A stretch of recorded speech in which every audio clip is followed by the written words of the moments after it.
সেই টিউলিপ সিদ্দিকী যে কাজটি করেছেন, তিনি শেষ মুহূর্তে আজকে সোমবারে যখন এই ভিডিওটা আপনারা দেখছেন, ডক্টর ইউনূস যখন বিমানে চড়ে 4 দিনের জন্য যুক্তরাজ্যে আসছেন তার সফরের জন্য, একটি বেশ বড় রাজকীয় এবং আলোচিত সফরে, সেই সময় তিনি চ্যালেঞ্জ ছুড়ে দিয়েছেন ডক্টর ইউনূসকে। তিনি নিমন্ত্রণ জানিয়েছেন ব্রিটিশ পার্লামেন্ট হাউসে তার সাথে বসে মিসআন্ডারস্ট্যান্ডিং বা ভুল বুঝাবুঝির অবসান করতে।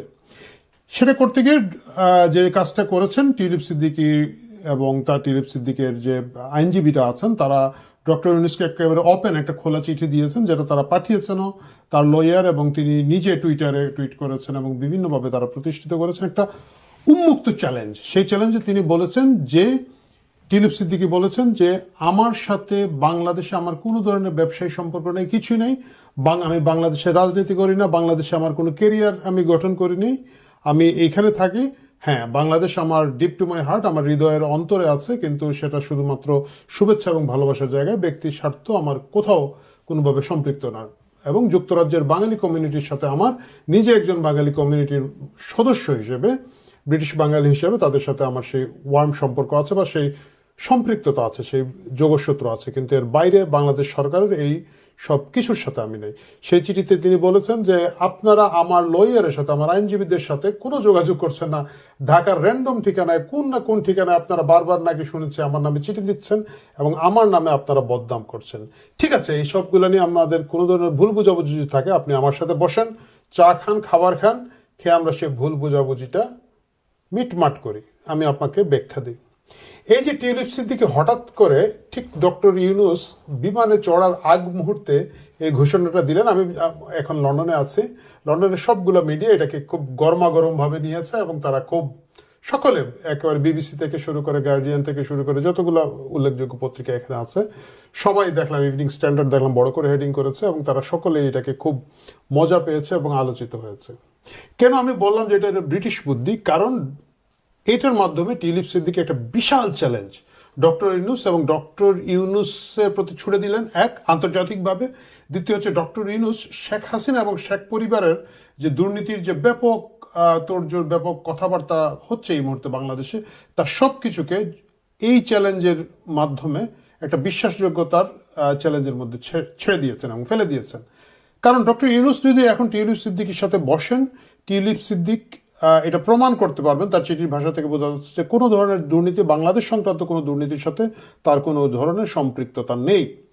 যে কাজটা করা হয়েছে এর আগে আপনারা জানেন যে টোটাল শেখ হাসিনা পরিবারের উপরে হামলা করার একটা বড় টার্গেট হিসাবে টিউলিপ সিদ্দিকীর নামে দুইটা বড় অভিযোগ করা হয়েছিল বাংলাদেশ থেকে। একটা হচ্ছে যে তিনি রাশিয়ান কোনো একটা যে সাথে জড়িত আছেন, ডিল যেটা হয়েছিল বাংলাদেশের সাথে, সেটার সাথে তিনি জড়িত আছেন, এক। দ্বিতীয় যে জিনিসটা করা হচ্ছে, লন্ডনে তার একটা ফ্ল্যাট আছে যেটা কিং ক্রসে, সেই অ্যাপার্টমেন্ট বিল্ডিংটা যেটা তিনি দাবি করেছেন যে তার মা এবং বাবার পক্ষ থেকে তিনি উপহার পেয়েছেন, এইখানে লন্ডনে তার রাজনৈতিক প্রতিপক্ষদের মাধ্যমে এটাকে ছড়ানো হয়েছিল যে না, এটা আসলে তিনি বাংলাদেশি একজন ব্যবসায়ীর কাছ থেকে উপহার হিসেবে পেয়েছেন। টিউলিপ সিদ্দিক এইটার প্রতিক্রিয়াতে খুব বোল্ডলি দিয়েছেন বলতে উনি স্বেচ্ছায় রেজিগনেশন দিয়েছেন মন্ত্রিত্ব থেকে। আপনারা জানেন যে পশ্চিমা দেশে, আমাদের বাংলাদেশের মতো না, বাংলাদেশে কারো পদ কেটে ফেলা না পর্যন্ত পদত্যাগ করে না।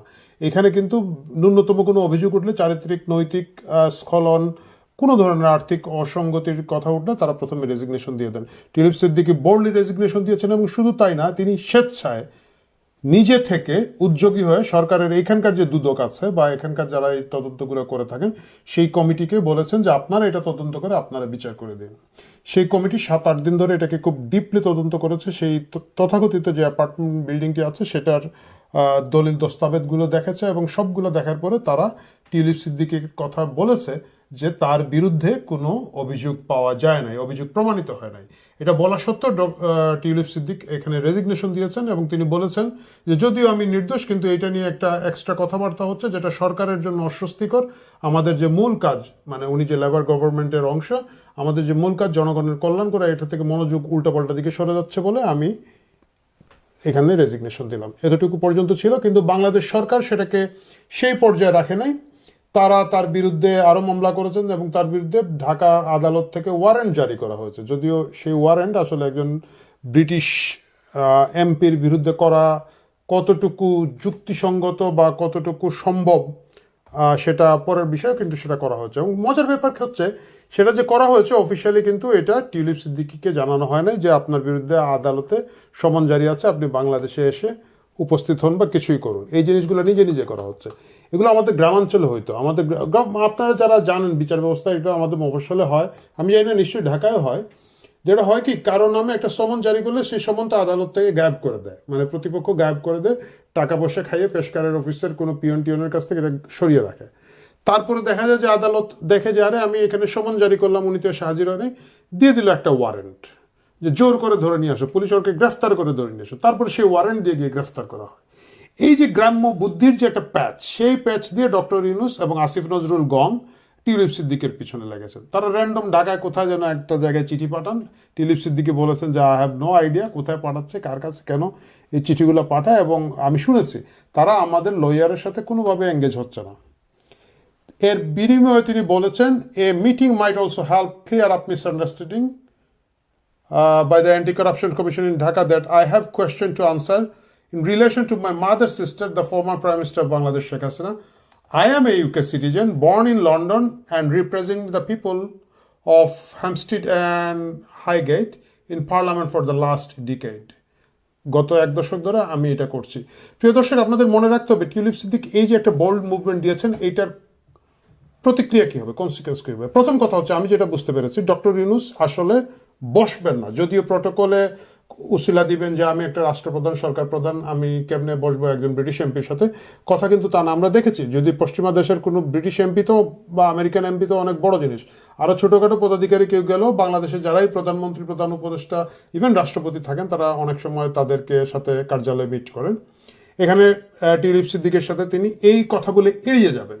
এড়িয়ে যাওয়ারটাই স্বাভাবিক, কারণ তিনি আসলে এখানে কিছুই প্রমাণ করতে পারবেন না। পুরো জিনিসটাই আমরা সকলেই জানি যে টিউলিপ সিদ্দিকির যে আন্তর্জাতিক খ্যাতি, সেটাকে চ্যালেঞ্জ করার জন্য। কিন্তু টিউলিপ সিদ্দিকি যখন এটাকে বোল্ডলি মুভ করেছে, তার যে সুবিধাটা হচ্ছে তিনি পুরো লাইমলাইটটা তার দিকে টেনে নিয়েছেন। ডক্টর ইউনূস 4 দিন এই দেশে থাকবেন। এই 4 দিন যতবারই তিনি মিডিয়ার ফেস করবেন, সংবাদপত্রের সাথে কথা বলার চেষ্টা করবেন প্রত্যেকেই, কারণ এই দেশের ব্রিটিশ মিডিয়া তো অবশ্যই খুব কৌতূহল এবং আগ্রহ ভরে ব্রিটিশ এমপির বিষয়ক কথাবার্তাগুলো শুনতে চাবে, তাকে প্রশ্ন করবে। এবং তিনি যে অ্যাওয়ার্ড পাচ্ছেন, হারমোনি অ্যাওয়ার্ড পাচ্ছেন, বা অন্যান্য ব্রিটেন রাজ পরিবারের সাথে, ব্রিটিশ সরকারের বিভিন্ন শীর্ষস্থানীয় নেতাদের সাথে, এমনকি হয়তো প্রধানমন্ত্রীর সাথে বৈঠক করার তার কথা রয়েছে। এই জায়গাগুলো থেকে আসলে লাইমলাইটটা চলে যাবে টিউলিপ সিদ্দিক ভার্সেস ডক্টর ইউনূসের দিকে। এতে গিয়ে টিউলিপ সিদ্দিক চোখে আঙ্গুল দিয়ে আন্তর্জাতিকভাবে প্রতিষ্ঠা করবেন, যদি ডক্টর ইউনূস তার সাথে মিট না করেন, যে দেখো আমি যে নির্দোষ, এই যে দেখো আমি এই চিঠিটা দিয়েছিলাম, আমি বলেছিলাম মিসআন্ডারস্ট্যান্ডিং কিছু থাকলে, ভুল বুঝাবুঝি থাকলে সেটা আমরা মিটিয়ে ফেলতে চাই। তিনি আমাকে ফেস করেন নাই, এবং এটা যে ফেস করেন নাই, সবচেয়ে মজার ব্যাপার হচ্ছে ডক্টর ইউনূস যদি ফেস নাও করে থাকেন, ডক্টর ইউনূস যদি কাউন্টার কিছু করতে চান, আমার কাছে মনে হয় যে ডক্টর আব্দুল মোমেন, দুর্নীতি দমন কমিশন দুদকের যিনি কি বলা যায় চেয়ারম্যান, দুদকের চেয়ারম্যান সাহেব আছেন, তিনি ডক্টর ইউনূসের সাথে সফরসঙ্গী যাচ্ছেন। তিনি কিন্তু চাইলে দুদক চেয়ারম্যান ডক্টর আব্দুল মোমেনকেও এখানে পাঠিয়ে দিতে পারেন, যে ঠিক আছে আপনি আব্দুল মোমেনের সাথে বসেন। আমি নিশ্চিত আব্দুল মোমেনও বসবে না, কারণ আব্দুল মোমেন নিজেও জানে যে এটা একদম একেবারে একটা ভুয়া জায়গা থেকে তারা একটা অভিযোগ করেছে। অভিযোগটা কি হয়েছে, যে পূর্বাচলে শেখ রেহানা নামে একটি প্লট আছে। আপনারা জানেন যে পূর্বাচলে বিভিন্ন ক্যাটাগরিতে সরকার বিভিন্ন প্রিভিলেজ জনগোষ্ঠীকে প্লট দিয়েছে। শেখ রেহানার একটা প্লট আছে। অভিযোগ করা হয়েছে, যেটা ইউকে মিডিয়াতে বলা হচ্ছে, যে টিউলিপ সিদ্দিক শেখ হাসিনাকে প্রভাবিত করেছেন তার বোন শেখ রেহানাকে প্লট দেওয়ার জন্য, যেটা আসলে আমরা সকলে জানি একটা হাস্যকর ব্যাপার। শেখ রেহানা যদি সেখানে প্লট পেয়ে থাকেন এবং সেটা যদি শেখ হাসিনাকে প্রভাবিত করে পেয়ে থাকেন, সেটা পাওয়ার জন্য আমার মনে হয় যে টিউলিপ সিদ্দিককে ধরতে হবে না, অন্তত শেখ রেহানার ধরতে হবে না। তো এই সব কিছু মিলিয়ে আন্তর্জাতিক লাইমলাইটটা টিউলিপ সিদ্দিক নিয়ে এসেছেন। এক, তিনি তার রাজনৈতিক জায়গাটা অনেক বেশি রিগেইন করেছেন। আমাদের মনে রাখতে হবে টিউলিপ সিদ্দিক কিন্তু এখানে শেখ মুজিবের নাতনি বা শেখ রেহানার ভাগ্নি, শেখ রেহানার মেয়ে, এই হিসাবে কিন্তু এখানে রাজনীতি করেন না। শি ইজ এ, মানে তিনি একজন ঝানু পলিটিশিয়ান। 16 বছর বয়স যখন, তখন থেকে তিনি লেবারের অ্যাক্টিভ পলিটিক্সের সাথে জড়িত। তিনি একেবারে আমরা যেটাকে বলি কমিশনার বা কাউন্সিলর বলি, সেই ধরনের জায়গা থেকে তিনি কাউন্সিলর হিসাবে নির্বাচনে জিতে এই জায়গায় এসেছেন। পরপর গত 4টা সংসদ নির্বাচনে তিনি তার এলাকা থেকে এমপি হচ্ছেন, এবং ধীরে ধীরে তার ভোটের মার্জিন বাড়ছে। এবং তিনি কিন্তু এমনকি বিরোধী দলে থাকতে তিনি ছায়ামন্ত্রী ছিলেন। জেরেমি করবিনকে যারা একেবারে খুব মুষ্টিমেয় লোকজন যারা সাপোর্ট দিয়েছিল লেবারের যে কয়েকজন এমপি, তিনি তাদের মধ্যে একজন হিসেবে স্পন্সর করেছিলেন। মানে লাইমলাইট নেওয়াটা, নেতৃত্ব নেওয়াটার একটা স্বাভাবিক আছে, শক্তি বা গুণ যেটাই বলি আমরা, তার আছে। সেটা মানে হঠাৎ করে দেখেন এতগুলো এমপির মধ্যে জেরেমি করবিনকে মনে হয় 26-27 জন এমপি একটা সাপোর্ট দিয়েছিলেন, সেই জায়গাটা কিন্তু তিনি লাইমলাইট নিয়েছেন। 4বারের এমপি হয়ে যাওয়া, এবং যে জায়গায় হয়েছে না এটা কিন্তু খুব বাঙালি অধ্যুষিত এলাকা বা খুব আমি আপনি ভাই বেরাদারের এলাকা তা কিন্তু নয়। সেখানের মধ্যে একটা বড় জনগোষ্ঠী, একটা খুবই মাল্টিডিসিপ্লিনারি ব্যাপার স্যাপার আছে, ডাইভার্স জনগোষ্ঠী আছে, ইহুদি জনগোষ্ঠীর একটা বড় সংখ্যক লোকজন এখানে বাস করেন। সবকিছুর মধ্য দিয়ে কিন্তু টিউলিপ সিদ্দিকী পরপর জিতে আসছেন। সুতরাং বোঝা যাচ্ছে আমাদের আপনাদের কাছে হয়তো মনে হবে আরে শেখ রেহানার মেয়ে, এই জন্য তো বাংলাদেশে হলে তো মন্ত্রী হইতোই বা মেয়র হইতো, যে দক্ষিণের মেয়রের মতো হইতো, সেটা না। কিন্তু শি ইজ এ পলিটিশিয়ান, এবং সে 16 বছর বয়স থেকে কিন্তু এই ঝানু পলিটিক্সের ভিতর দিয়ে ব্রিটেনের মতো জায়গায় বাংলাদেশে বংশোদ্ভূত একজন মন্ত্রী হিসেবে কিন্তু নিযুক্ত হয়েছিলেন। সেই টিউলিপ সিদ্দিকী যখন এই খেলাটা খেললেন, এইটা ডক্টর ইউনুসের বিশ্বাসযোগ্যতার ভিতকে অনেকখানি নাড়িয়ে দেবে। আমার কাছে কেন যেন মনে হচ্ছে ডক্টর ইউনুস যদি এই খবর আগে পেতেন তাহলে হয়তো হারমোনি অ্যাওয়ার্ড নেওয়ার জন্য উনি নাও আসতে পারতেন।